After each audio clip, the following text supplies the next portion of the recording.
Əziz dostlar, izləmədə qalın xahiş edirəm. Axşamın xeyir olsun kişi bala. Akşamın xeyir olsun. Necəsən? Yaxşı. Yaxşı olasan. Adın nədir sənin? Yaşar. Yaşar. Neçə yaşın var Yaşar? 7 yaşın. Məni harda izləyirdin? TikTok'ta. TikTok'da.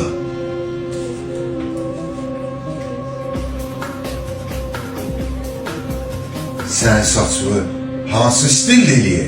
Sağ istili. Vüsal stili. Xoşum gəlir Vüsal stilindən.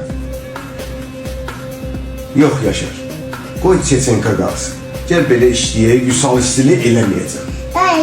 Dayı Çeçenkadan bezmişəm. Misal istili istəyirəm. Eləməyək, belə yaraşır sənə. Misal istili. Vüsal stili.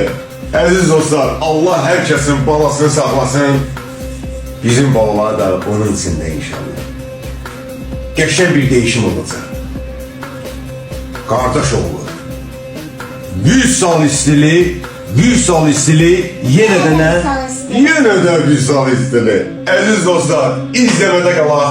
7 yaşında Yaşar balanın saçını Vüsal stili eləyirik. Uzun saça son. Hə Yaşar? Başlayaq inşallah. Başlayaq. Allah, Məhəmməd, ya Əli. Bircə bəndə sevirmisən, çox saraylar devirmisən, məni şəklə çevirmisən.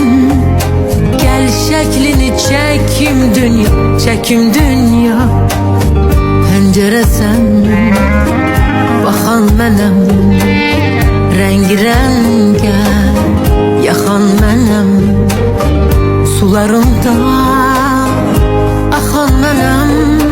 Gəl şəklini çəkim dünya,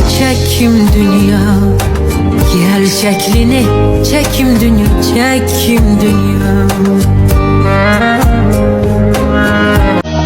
Kainatda yoxdur sənin oxşan,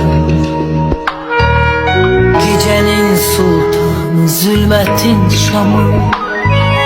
Dağlarda zərrədir sənin yanında, suskunsan hər zaman sirləri qorur.